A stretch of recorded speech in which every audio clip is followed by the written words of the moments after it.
Stories of Impact brings back some of our favorite conversations this season. We're back with another episode about well-being in uncertain times, today focusing on the role of religion and community in a crisis. Dr. Joseph Bulbulia shares how faith can facilitate cooperation, how New Zealand came together in the first months of the pandemic, and why social belonging is crucial in times of crisis.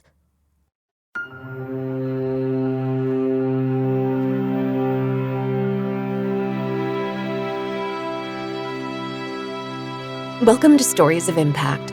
I'm producer Tavia Gilbert, and in every episode of this podcast, journalist Richard Sergey and I bring you a conversation about the newest scientific research on human flourishing and how what those studies uncover is translated into practical tools. This episode is the fourth in our 5-part special series focusing on COVID-19. Today, Richard is talking with Professor Joseph Bulbulia about the role of religion and spirituality during the pandemic and the deep importance of a sense of worth and belonging in living a healthy and meaningful life, not only, but especially during times of crisis. I'm Joseph Bulbulia, and I'm a professor at the University of Auckland. I hold the Maclaurin Goodfellow Chair there in the School of Humanities and the Faculty of Arts and Sciences. I'm affiliated to the Max Planck Institute for the Science of Human History in Germany, which is about as far as you can go from New Zealand. So our topic today is cooperation during and in the pandemic. First of all, tell us about your studies of cooperation and what you're finding in terms of cooperation during COVID-19. Well, my interest in cooperation has been related to my interest in religion. Religion is an ancient and enduring dimension of the human condition, and I'm interested in how it is that religious modes of interaction, worship, and teaching come together in different ways to facilitate within-group cooperation. And that can be for the purposes of all sorts of things, charity and mutual assistance, and also for the purposes of war and intergroup violence. So religion is never one thing. It's never good or bad in its effects. But very often, religious cultures can bind people together into larger cooperative units, internally cooperative units. So that's been my interest in cooperation. And of course, because it is so variable, that takes me into history to understand the conditions in which it supports generally beneficial outcomes and the conditions in which it supports outcomes that we would think of as immoral or disastrous in some cases. Help me understand that connection between cooperation and religion. I think when I first started out in the biological study of religion, people were thinking of religious beliefs as the totality of how we are religious. And they tended to think of these beliefs as, some people called them viruses of the mind. They're just replicating ideas. They have certain appeal and certain properties which make them transmit. That was never very plausible for me because I came at religion from the vantage point of someone who had grown up in a very religious community, Roman Catholic, and had looked at the example of my parents and had seen, well, they're really doing quite a lot of work with other people in the community. My mother was out there helping out people who were sick and had no one to visit them, and people who were poor and had no mode of even feeding their families at different times. This was the 1970s in Buffalo, New York, which was encountering a very severe recession. That didn't resonate with me at all. And as I began to study biology and psychology in more detail, I began to understand that what gets conserved within a lineage or a species tends to have functional properties. Sometimes we conserve things that are just accidental. But when we look at religion and the long duration of human existence, so we're not thinking about even the history of Christianity or Buddhism. Human beings have been around in their modern anatomical form for at least, say, 200,000 years. When we go back into the archaeological records, at no point do we find evidence of humans without some kind of evidence of symbolic, imaginative, otherworldly culture. Well, that suggests a very strong conservation. It suggests it's doing something for us. And so my interest then became to understand, well, what could it be doing? And I began to focus on the different theories. And the theories that were most plausible to me were theories related to how religion affects behavior, how it helps us to become more predictable and more cooperative, and also more focused on a wider perspective than the here and now. So for example, when we're dealing with pandemics and immediate emergency, the natural response is to think about my own interest here and now and to lose sight of a bigger picture. Well, when we have a bigger picture in mind, we can understand that pandemics come and go. They have throughout the course of human history. Now, what can help us get through it so that we recover in a way that will prepare us to move on and to rebuild? Well, that kind of perspective is very much this worldly.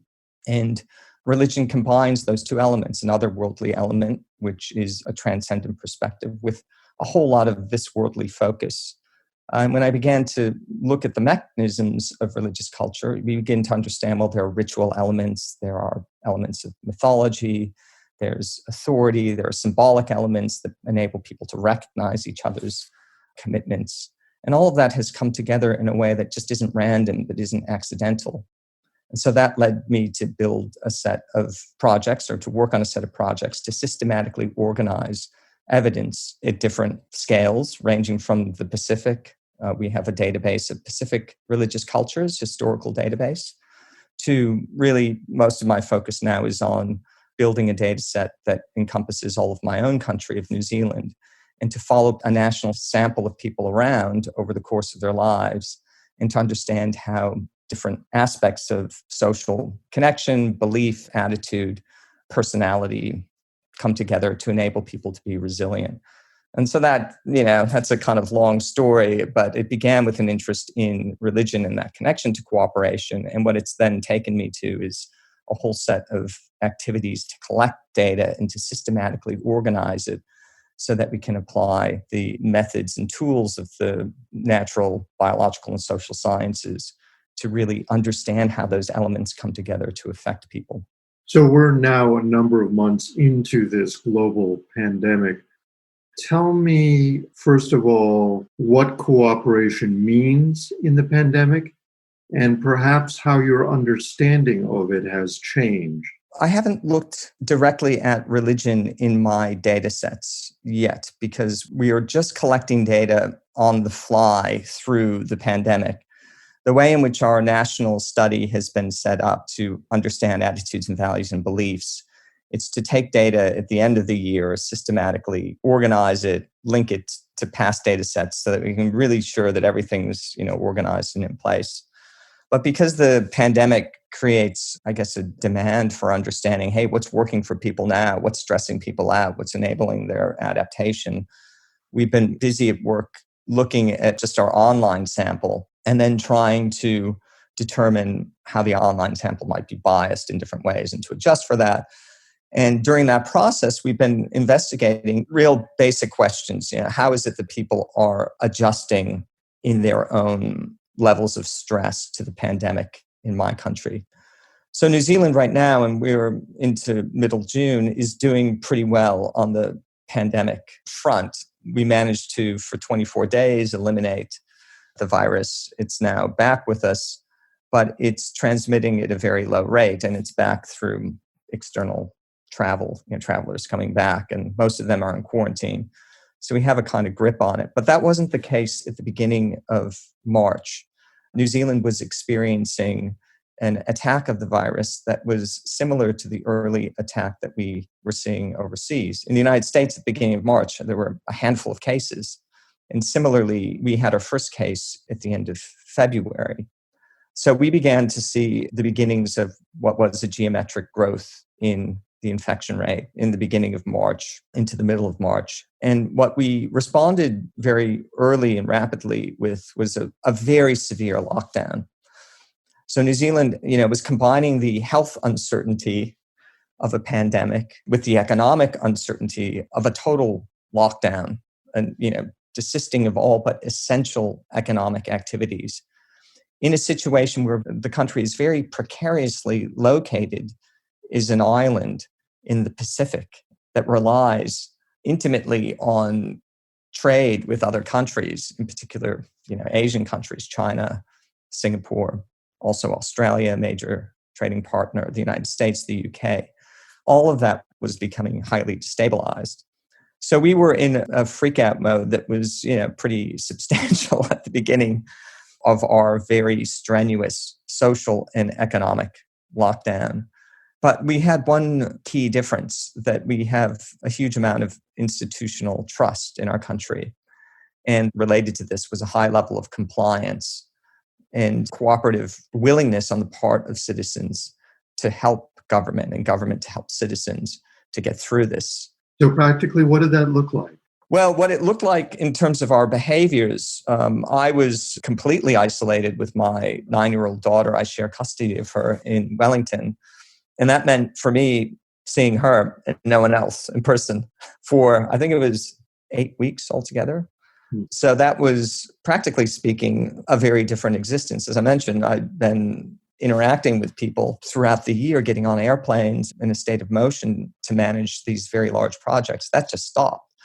Practically speaking, of course, and I think this might be hard to remember for all of us, but we don't even know whether supplies like toilet paper are going to exist, right? We don't know our food supplies are, people were making a run on all of them. There was a constant need to replace stock at supermarkets. So people were definitely in a panic mode here. And in other respects, it was easier. I was just getting up and working as I could and interacting with people like I am now on Zoom. So basically, that took me into a set of interests about, well, what were the parameters of stress within the country during this time? And very fortunately, we had ongoing data collection with the New Zealand Attitudes and Values Study. So during the first 3 weeks of lockdown, we collected about 1,000 responses from people.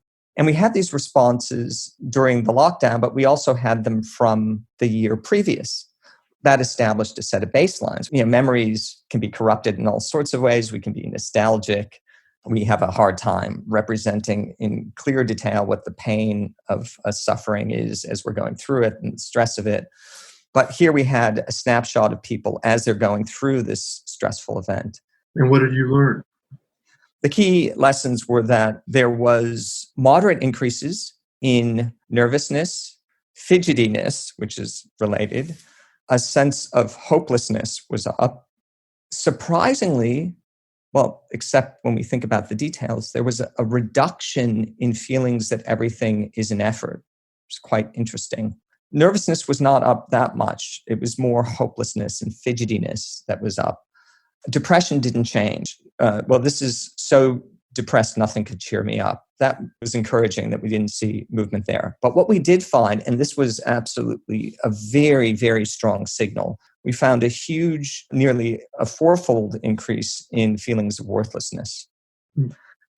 And so how do I interpret this? Well, we have very strong protections in place from the government and assurances. So immediately people who became unemployed had access to a wage, and they were given a bulk payment for 2 months immediately. So there were really substantial movements to encourage, banks were allowing mortgage holidays. Utility companies were allowing people to defer payments. There were a set of protections in place for those who were renting. And so the financial pressures were off. The virus was increasing geometrically through the end of March and April. So we're seeing numbers of 80, 90, 100 a day, which for this country were very large. That's occurring during the context of lockdown. We're getting new cases, right? That is still perpetuating a sense of health uncertainty. But people were in their own homes. They weren't moving. They weren't required to go to work on the whole, except for essential workers. And so for the majority of the population, that diminished the health uncertainty. But that feeling of worthlessness grew, and it was a very substantial stressor in this country. I did a comparative analysis then with the distress after the Christchurch earthquake. So in 2011, there was a terrible, destructive sequence of earthquakes. The city of Christchurch, so it was at that time the second largest city in New Zealand, was destroyed, leveled. It killed over 200 people. And that was, in absolute terms, more distressful. But distress increased in every dimension of distress, nervousness, depression, fidgetiness, hopelessness, worthlessness, and effort. All of that went up. But we don't see a huge elevation of worthlessness as we do during the pandemic. The pandemic here, we find very small increases across the board, and then this blast in worthlessness, and also an easing in a sense of effort. So we find a bittersweet dynamic of an easing of mental distress or psychological distress, and then a real attack and this feeling of worthlessness. So we think that this is related to, well, the two forms of activity that were removed from people's lives. The one is just ordinary employment. So people were locked in at home, and then they weren't working. They didn't have work. Well, many didn't. And so we get a sense of worth from our work activities, our economic activities. We also get a sense of worth from our social activities, our connections to others. So people who are grandparents, for example, get a sense of value by being able to look after their grandchildren and help out with their families. Well, that was taken away from people. We were just isolated. And when we become isolated but protected, it's very easy to experience a feeling of worthlessness, we discovered. And I began thinking about worthlessness in the connection of course, religious organizations. That was taken away too. Any form of collective worship out the window. All you could get, and many churches responded very quickly, were online services. But that's different to being connected with people. That feeling, that buzz of being with people in a social setting was gone.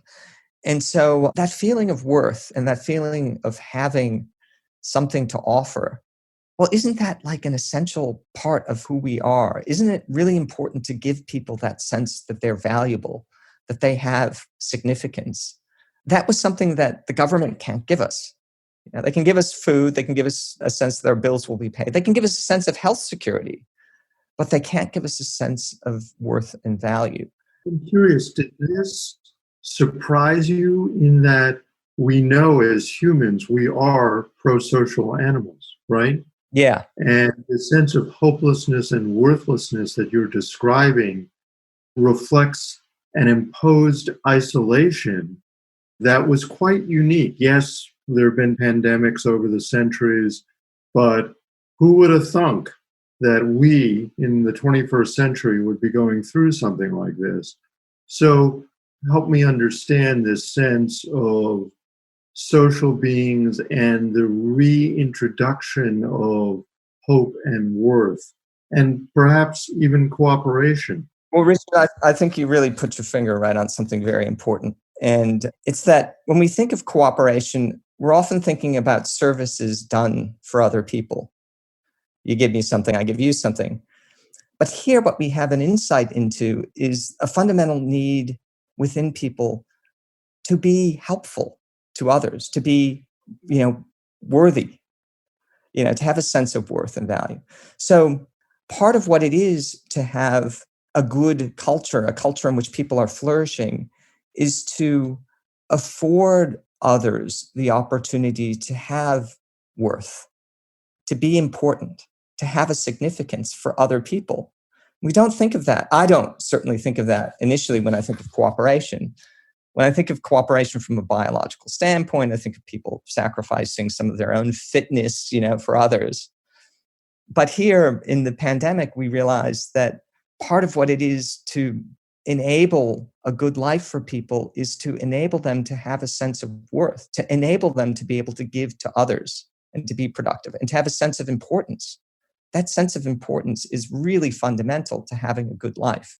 And that's something that we just, we can't count on government for automatically. I don't think that New Zealand's pandemic response could have been better in the sense that the government really was looking after the people, and the people believed that. Maybe other governments are trying their best. I think most people are trying their best with the pandemic after their own fashion. But the people in this country were on side, and that kind of cooperative compliance with government was absolutely critical to this suppressing that attack of that first wave. And yet it wasn't enough to give people a sense of worth. And that worthlessness grew. And I have to say, you said, what surprised me, the magnitude of that growth was very large as well. I wouldn't have picked that. Normally, when we have very large data sets, we get something called regression to the mean.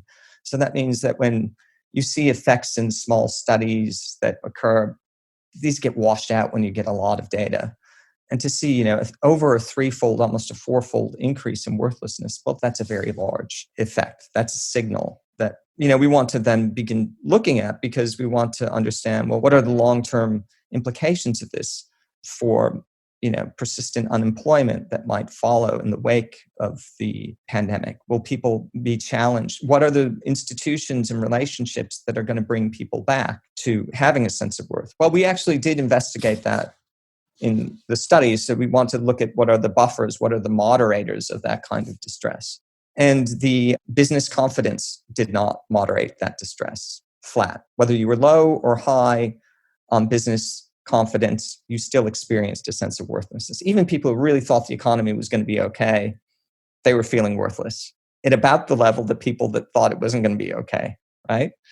Psychologists have theorized that having a sense of neighborhood community is the kind of thing that will get us through and make us feel, less distressed. No, even people who had a very high sense of neighborhood community felt similar levels of worthlessness to those who had a very low sense of neighborhood community. That wasn't buffering people from this distress. The two key factors that were important, one was having a satisfaction with health. This health satisfaction tends to be closely related to distress in non-pandemic times. The more satisfied you are with your health, the less distressed you are, it tends to be. So improving health, physical health is really important. But much more strong than that in its relationship to buffering feelings of worthlessness is a sense of social belonging. So this is different from a sense of neighborhood community. That's just like, oh, my neighbors are out there and I feel a sense of community with them. A sense of social belonging is that there are others out there that I can count on. There are others out there who care about me. A much more intimate sense of connection with other people. Fostering social belonging would be the most important thing you can do in a pandemic response. Although the feelings of worthlessness were present in people who had the absolute maximum amount of social belonging, they went from nearly a zero probability of saying they're never feeling a sense of worthlessness to about a 50% probability of saying that. At that end of the scale, you're tossing a coin and whether they're saying, I'm never feeling worthless. So they're feeling worthless at least a little of the time or some of the time. Very rarely are they feeling it most of the time. We don't find that at the other end of the scale. People who have a low sense of social belonging were feeling much more worthless. And they were much more likely to say that they were feeling that some of the time. Okay. So social belonging is very different to business satisfaction. We think of the economy as really fundamental to mental health. That's not what the data suggests. It's that real interpersonal connection. There are people out there that I can count on. There are people that care about me. That kind of sensibility is what we want to foster to help on that front of worthlessness. But that, again, just takes us into a whole set of questions about what does that? What are the institutions and the relationships and forms of economy and social organization that enable people to have belonging, real belonging, not just this abstract, I like my country, my neighborhood's okay, but real belonging. There are others out there that care about me. In terms of social belonging, are you finding that those who are more resilient have that connection and cooperation and a better sense of social belonging who are more spiritual and religious than those who, for lack of a better word, are agnostic? I'm curious. Well, no. In New Zealand, we have about 50-50 people who are affiliated with a religion or not affiliated. But that division doesn't carve people at a clear joint. We have people that are highly religiously identified, and people who are highly religiously identified tend to be different from others. They tend to be more involved in charitable giving, about 5 times more giving of their money, and over twice as likely to engage in charitable activities. A lot of that is related to church tithing and those kinds of practices, and also church activities. But of course, churches can be very efficient charities. Even those churches that I feel ideologically quite opposed to at the level of ideology, those that are not really in favor, I'm very committed to equality for women and for people who are marginal. some of the churches that are really not favorable to that perspective at all are nevertheless the most active in charity in my own communities. So we don't have the data yet on religious commitment and church attendance and those relationships to the various forms of distress that we're measuring. But almost 70% of New Zealanders believe in a spirit or life force. And many New Zealanders are out there practicing a kind of religion after their own fashion. In a separate set of studies that I'm conducting with my colleague Jeffrey Troughton at Victoria University, we're looking at Christians who declare no faith, right, who aren't part of a church. We see that this is really the next wave of Christianity in New Zealand. That's a growing percentage of Christians are declaring no faith. And they tend to be some of the most highly identified Christians out there. But they're not saying I'm connected to any church. So we have to, when we're thinking about religion, we're thinking again about a complex of activities, beliefs, and practices. And we'll understand the role of these institutions in adjusting people to the immediate onset of the pandemic only after we have all the data for the whole year and we've been able to carefully pull out those columns and do the proper analysis. We hope that New Zealand can offer a few examples of proofs of concept that you can do this and people can get through, a very severe, socially restrictive and economically restrictive lockdown. But in terms of the role of religion in helping people to deal with the magnitude of suffering that arises from a pandemic, and by the way, this is not the first pandemic and it won't be the last, unfortunately. Well, this has been a key role of religion in societies since the beginnings of the Pleistocene, when people have had organized larger urban forms of life, which have led to crowd diseases. This is, crowd diseases come up and they kill and then they go away. So we might, and hopefully don't have information that would be relevant to addressing some of those really important questions that are going to be part of the experience in other countries. Well, we will come back and talk to you in a while and see what the data reveals. And we thank you for your time. That was superb. Thank you, Richard. It's been a pleasure to be here, and I look forward to speaking with you again. I hope this conversation leaves you encouraged. Professor Bulbulia's research and New Zealand's proofs of concept are encouraging to me. I find it meaningful to think that as we seek answers during this difficult time, we can look to science and to religion and to non-religious spirituality to help us find a path forward out of the darkness of crisis. We'll be back in our final episode, and the last episode of our first season, with an exploration of the core principles of human groups that allow successful cooperation. It is possible to be authentically optimistic. And I think that part of an evolutionary worldview is that when you look at the broad spans of history, 20, 50,000 years, what you find is now we have societies of hundreds of millions and even billions of individuals which cooperate at a scale that would have been totally beyond the imagination of anyone, even a few hundred years ago, not to speak of a few thousand years ago. And so if you take that time span, what you find is we're actually only a step away from global cooperation. That was David Sloan Wilson, professor of biological sciences at Binghamton University and president of the Evolution Institute. In that final COVID-focused conversation, Professor Wilson will discuss how we can implement the core cooperation principles he's identified in order to alleviate the negative effects of the current pandemic and stop its spread. We hope you and yours are keeping well during this very trying time. If you're enjoying the Stories of Impact podcast, please share it with the people in your life who you feel can benefit from it. For more stories and videos, please visit storiesofimpact.org. This has been the Stories of Impact podcast with Richard Sergey and Tavia Gilbert. This episode produced by Talkbox and Tavia Gilbert. Assistant producer Katie Flood. Music by Alexander Filipiak. Mix and master by Kayla Elrod. The Stories of Impact podcast is supported by Templeton World Charity Foundation.